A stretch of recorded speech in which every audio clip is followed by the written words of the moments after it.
Kaya sabi rito, subalit ang iglesia sa nobya sa pag-agaw ay isang kapahayagan sa kanya. Iyan ay naihayag sa kanya.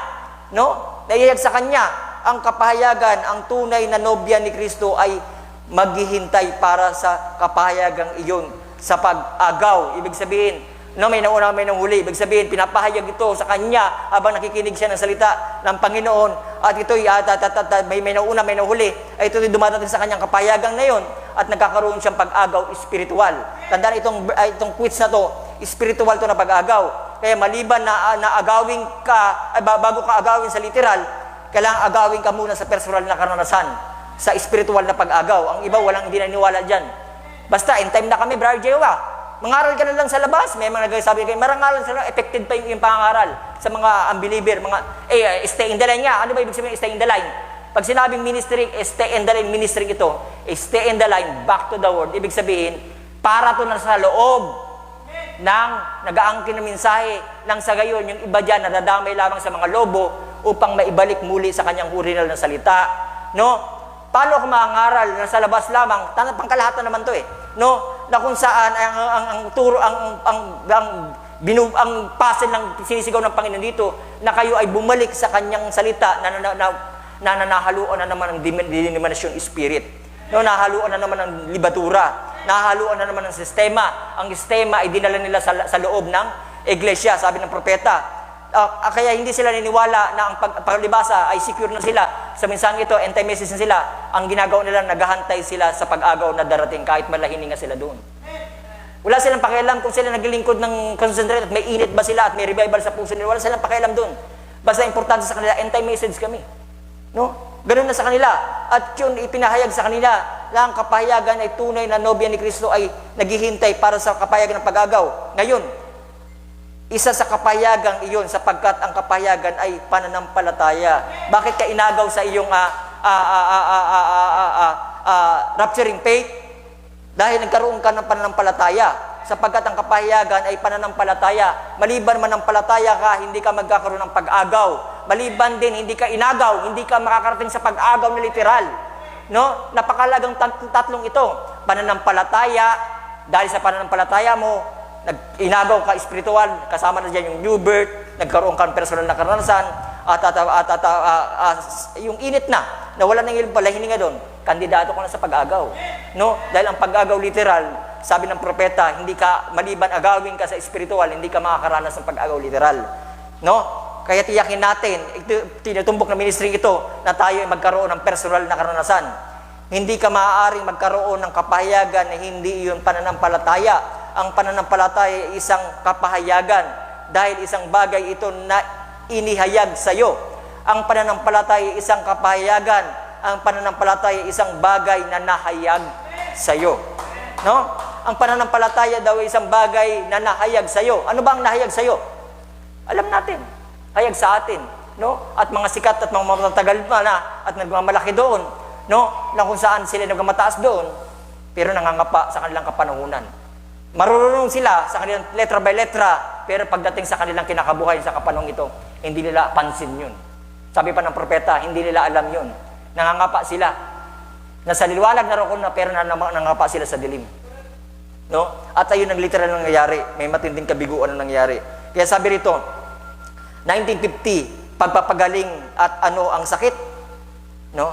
Sabi rito, 15, sabi rito, kung hindi tayo magkakaroon ng sapat na pananampalataya para sa pagpapagaling ng ating katawan, no, ang pagpapagaling doon, yung spiritual na kagalingan doon, na kung saan ay tayo ay maglingkod ng totoo sa Panginoon, sapagkat ang pananampalataya para sa pagpapagaling ay ating katawan, at paano ka makasama sa pag-agaw. Ito na yung literal. Ang pinag-usapan natin dito sa taas kanina, spiritual na pag-agaw, rapturing faith. Dito naman, ang quotes na to ay literal na pag-agaw. Sinasabi ng propeta rito, gaya ng sinabi ko paulit-ulit, pinagtibay lang ng kanyang quotes, kung hindi raw tayo magkakaroon ng sapat na pananampalataya para sa pagpapagaling, yung pagpapagaling, yung talagang ikaw mananamba sa espiritu katotohanan, personal na karanasan, no, ng ating katawan, ay paano ka makakasama sa pag-agaw? Literal na yan, dahil ang mortal na ito ay dapat makatanggap ng walang kamatayan. yung walang kamatayan doon, yung espiritu, bagamat nabubuhay ka pa sa laman, nandito ka pa sa laman, pero wala ka ng kamatayan dahil yung espiritu doon ay naroon na, nakahanda ka na sa buhay na walang hanggan. Nandoon ka, mayroon ka ng buhay. Sino naniwala ito? May buhay na siya. Ayan ang walang kamatayan. Tiyakin natin na tayo ay may buhay na sa ating pagkataong loob. No? Na oras na wala ito, kahit buhay ka pa, na lumalakad, literal, naghahanap buhay at kumikilos sa mundong ito, nagtatrabaho, kumakain. Buhay naman ako, Berjeho. Patay ka na sa harap ng Panginoon. Kaya maraming lumalakad ngayon, no, na mga zombie. No? Tandaan, naniniwala ko, mangyayari ang zombie sa literal. Kasi kung ang spiritual nga, nangyayari ang pag-agaw, spiritual, at susunod ang literal. Lagi mangyayari ang tanda at ang spiritual ay susunod ang tanda. Ang salita ay susunod ang tanda. Ang pagtatak ng Diyos ay nangyari sa iyo, sa personal na karanasan, nangyayari din sa kanila ang tatak ng hayop sa literal. No? Pag nangyari sa tatak ng Diyos sa iyo at kukunin ka ng tatak na yun, kagaya sinabi ko sa laundry, tutubusin ka noon. Dadaling ka sa pag-agaw, tutubusin ka na may-ari. Hahanapin yung ticket mo. No? Sa pag-agaw yun, tutubusin ka ng Panginoon sa iyong ticket, sa tatak. Yung tatak ng Diyos sa iyo. No? At pag nakita rin ni Satanas, may puwang siya sa iyo, na yung ticket nito sa impyerno at nag-connect yun, kahit may anyo ka pang kabanalan, kahit pastor ka pa sa end-time message na ito, pag nakita yun ni Satanas, mayroon kang ticket sa kanya, sa tatak ng hayop na yan. Huwag ka na magtaka doon, hihilahin ka noon. At ang tama ay gagawin mong masama, at ang masama ay gagawin mong mabuti. No? At ganun ang nangyayari. At kung ikaw ay tumanggi sa kanyang salita, tatak ng hayop yun, tama yun, laging sinasabi nila yun, doon sila nakukulong eh. Ang pagtanggi sa kanyang salita ay tatak ng hayop. Ngayon, laging ang may pag-spiritual, pupunta rin sa literal. Magpapapatak sila na hindi na sila makakabili, hindi na sila makakabenta, nang sa gayon ay nang sukdulan ng paghihiwalay. May sukdulan ng paghihiwalay sa pag-agaw. Mayroon din sukdulan ng paghihiwalay sa pag-agaw. Ngayon, inagaw na tayo sa spiritual, di ba? Darating ang pag-agaw na paghihiwalay din, kukunin tayo sa mundong ito, literally. Spiritually, nangyayari, darating ang literally nakaganapan na literal na pagkuha ng Panginoon sa pag-agaw. Ngayon, inagaw din sila ng Satanas sa spiritually, na pagtanggi sa kanyang salita, spiritually, nag-anyo na lang silang kabanalan doon, mga antikristo sila doon. Darating ang sukdulan na ihayag ng Panginoon ang masama, ilalo pa magpapakasama, malalantad ang kanilang kasamaan sa mamamagitan ng kapagsubukan. Pag hindi ka pumasa sa kapagsubukan na yon, hindi ka makabili, hindi ka makabenta. Kahit mag-anyo ka pang end-time message ako, pastor ako rito, natatago mo yung mga pagka-antikristo mo sa end-time, nagtatago ka ng anyong kabanalan doon, mahayag yan sa gitna ng matinding kapagsubukan. Kung ikaw ba'y anak, may tatak ng Diyos, kung ikaw ba'y may tatak ng hayop. Dahil si Satanas, ayun ang ginamit niya kay Jesus. Nagugutom ka, gawin mo ang batong itong tinapay.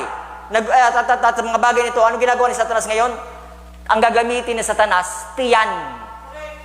Nang sa gayon, ikaw ay bumigay. Dahil ikaw nga, nagpapatunay sa iyong sarili, nabubuhay sa laman. Sabi ni Pablo, mabuhay ka sa espiritu. Pag pinakaramdaman mo ang iyong tiyan, nalimutan na ni Esau ang kanyang pagkapanganay, pinagpalit niya sa lugaw. Kaya wag na sila magtaka doon. Kahit tumawak pa sila ng kanilang Biblia at magkapanganay at tumanggap ng propeta doon, dahil pinagpalit nila sa lugaw, hawak-hawak nilang kanilang panganay pa rin naman si Esau eh. Pero wala nang kapangyarihan yun sa kanya. No? Nandoon na kay Jacob. Panganay pa rin siya. Halimbawa, ako, kuya ako. Tapos, nabasbasan na yung kapatid ko. Ako pa rin naman talaga ang panganay. Pero, sorry, nandoon na sa pangalawang kapatid ko, na si Esau. No? Una sila. Elder sila. May nahuli. No? Sa salita ng Panginoon. At mga nahuli, wag na kayo magtaka, bakit may nauunang nahuhuli at yung huli na una. Dahil kumain kayo ng lugaw at ang nabasbasan ng Diyos, ang natatakan ng Diyos sa marka niya, ay yung nagpabasbas sa kanyang katuwiran. Ito yung basbas, ito tumanggap sa kanyang katuwiran. No? Siya na ang nagpanganay sa mata ng Panginoon. O sino? Si Jacob, ang tumanggap ng kanyang kapahayagan at ang kanyang katuwiran at tumanggap sa kanyang pangalan na siyang kanyang katuwiran. Ano ang pangalan ng kanyang katuwiran? Ama o Diyos o banal na Espiritu. Iisang Diyos sa mga bagay na yan, no? Sabi rito, sa pang quits. Ano pa sinabi rito? 1953, Israel at ang Iglesia. Number 4, ang nakalagay dito. Ano naman sinasabi rito? Page 41. Naniwala talaga ako bago magkaroon ng pag-agaw ng Iglesia ay kailangan itong magkaroon ng pag-agaw sa pananampalataya. O, ibig sabihin, bago magkaroon ng pag-agaw literal, kailangan daw muna magkaroon ng pag-agaw sa pananampalataya. Maliban hindi ka tumaas ang faith mo doon, madali kasi sabihin ng faith eh. Pero diyan, mananampalataya ako. Kapangyarihan na saan? Hindi, nagpabakuna ako, pero bride pa rin ako. Kapangyarihan yon? Saan ka nakakita ang kapangyarihan na bride ako, tapos ay, nagpabakuna ako, tapos bride pa rin ako? Sa bibig? Hindi. Sa pamamagitan ng gawa o kapangyarihan nito na nahayag, sa pamamagitan na nahayag sa iyo, at magkakalakit-lakit makakautos ng Biblia doon, ang magtagumpay hanggang wakas. Nagtagumpay ka ba? Ang magtagumpay hanggang wakas, maliligtas. Nagtagumpay ka ba? At huwag kang makipagpamatok sa mundong sa sanlibutan ko. Nakipamatok ka ba sa sanlibutan ito? Puro pagbabaluktot eh. Lahat salungat eh. Tapos sasabihin nila, bride pa rin ako. Kahit ako nagbabakuna. Hindi yun. No? Sa panganay pa rin si ano doon? Si Esau doon. Pero wala na sa kanya ang basbas. Nandoon na kay Jacob. No? Sabi nito, kailan nitong magkakaroon ng, kailangan nitong magkaroon ng pag-agaw na pananampalataya kung wala tayong pananampalataya para sa banal na pagpapagaling. Hayaan lamang ang pag-agaw ng pananampalataya. Kailangan magkaroon tayo ng isang pananampalataya na magbabago at magpagising sa katawang ito. Kailangan talaga gisingin ang katawang ito, no? At siya ay nabuhay, ay namatay si Jesus ay namatay at bumangon sa ikatlong araw. Bakit yung Espiritu nag-anyo ng laman? Dahil tayo ay may laman. No, kaya sila nagkalito rito, si Kristo ay tao lamang at yung Ama nandoon. Kailangan nga niya mag-anyo ng laman eh. Dahil tayo ay may laman, nang kasagayon tayo hindi mabuhay sa laman. May pattern tayo eh. Sino yung pattern niya? Yung matuwid na salita na kung saan ay hindi natukso kay Satanas. Yung matuwid na salita na kung saan ay nagpatuloy hanggang sa wakas sa Calvary, na kung saan ay hindi alanta ng kamatayan para sa atin. No? Ayun ang kanyang ang kanyang pattern para sa atin na laman sa dugo na may kamatayan. Kasi tayo dumaan tayo sa dugo na may kasalanan. No? At tayo naging matuwid tayo sa pamamagitan ng adoption, ng pagkukumpop ng Panginoon, adoption. Nagkaroon tayo ng adapt sa Panginoon sa pamamagitan ng kanyang laman na kanyang sinaplot sa espiritu niya at sinasulat ng laman na walang kasalanan ay pinatay at nabuhay sa ikatlong araw. Kasama tayong namatay at kasama tayong nabuhay sa ikatlong araw. Kaya tayo naging matuwid dahil sa kanyang tapos ng ginawa sa Calvary. Totally, lahat tayo ay makasalanan. Ginawa lang tayong matuwid ng Panginoon sa mga tumanggap ng kanyang pakikipagkasundo sa ating sarili. Sino nakapagkasundo sa Panginoon dito? Oo. Dahil sa pakikipagkasundo mo sa kanya, at pagsampalataya mo sa kanya, sa pamamagitan ng pagsampalataya, kasama kang namatay doon, hindi ka man literal namatay, kasama kang namatay sa kanyang laman, kasi siya ang buto ng ating buto, at laman ng kanyang laman, at nabuhay sa ikatlong araw, kasama kang nabuhay sa kanya sa ikatlong araw na glorified na. No, na kung saan ay darating na lang araw, papalitan ka ng glorified body na rin.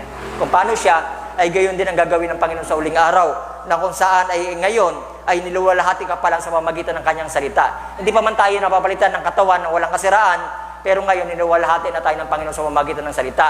Ang iba namang turo dito sa end time, lalo mga third coming, ay glorified body na sila. Kaya nga minsan, sige nga, tumagos ka nga sa pader. No? Pwede mong angkinin na kung saan ikaw ay maluwalhating espiritu na. Tandaan, ibang laman ha. Maluwating espiritu at inadapt lang ang laman pansamantala habang nandyan pa. Kailangan balanse eh. Kakalito-lituhan ng sayo. Iba, lumilikaw sa kaliwa, lumilikaw sa kanan. Sabi ng Panginoon, stay in the line. And then, ang laging nasa gitna ang nagwawagi. Huwag tayong lasing. Ang lasing ay papunta mamaya dito. Papunta na naman mamaya doon. Tapos, hindi niya alam kung saan siya pupunta. Yung pag gano'n niya, mahulog sa bangin. Tapos dito naman, may truck na dumadaan, kalsada to, bangga siya. Pag ikaw nakalinya doon sa daanan ng kalsada ng tao, tiyak mayroon kang paroroonan. Tiyak makakarating ka hanggang wakas. No? At sabi rito, at upang makaalis at naniwala ako na mayroon isang iglesia na daanan ngayong gabi, no? Sa isang kapangyarihan ng buhay ng Diyos, na ang mga taong ito ay magsasalita ng salita dito at doon, at ito ay kumikislap tulad ng kidlat, at isang iglesia ang lalabas, hindi isang psikologo, hindi ilan sa mga ito mapagkunwaring mananampalataya, no? At ang kumikislap pala doon, yung purong mananampalataya, no? At kailangan natin tayo tandaan natin ang ilaw na hindi kahit patay mo yan, ilaw pa rin tawag diyan eh. May ilaw ka ba? Oo. Magliliwanag ba siya? Hindi pa. Pero ang tawag diyan ay ilaw. Paano siya magiging ilaw na totoo? Para tawagin ng ilaw yan? Pag sinaksak mo na ang source ng kuryente at nakikita nyo nagliliwanag. Sinong kuryente? Sinong power? Ang Diyos. Malulubos ang kanyang pagkatawag sa ilaw pag siya ay nagliwanag na. No? Kailangan siya magkumulisap doon, yung magliwanag, para siya matawag doon na mananampalataya na kung saan ay tunay, no? Na hindi mapagkunwari. Ngunit isang tunay na totoo, tunay na pinahiran ng Espiritu Santo na tinatawag na iglesia, no? Marami nag-aangkin na iglesia ni Cristo, iglesia ni Manalo, iglesia dito sa Inter-Message, katawan daw sila nobya, at nobya ni Cristo. Tandaan, ang nobya ay hindi angkin-angkin lamang. Ito'y sa personal na karanasan, no? Tayo nakaupo dito, hindi dahil sa grupo, tayo nakaupo dito dahil pinapakinggan natin ang tinig ng Panginoon, ang pagsamba at pakikinig sa Kanya sa bawat Espiritu, sa bawat iglesia, pagsamba sa Espiritu at katotohanan, no? Kaya sabi rito, 1956, spiritual na pagkukop-kop, kaya marami akong mabasahin, para magalaw ko yung nakaraang hindi ko nagalaw, na hindi nabasa, sayang. Sabi rito, nakita nyo na kung saan yung nanggaling mula sa tagapagturo ang Espiritu Santo, ang mismong nagpapahayag noon sa pamamagitan ng kapahayagan.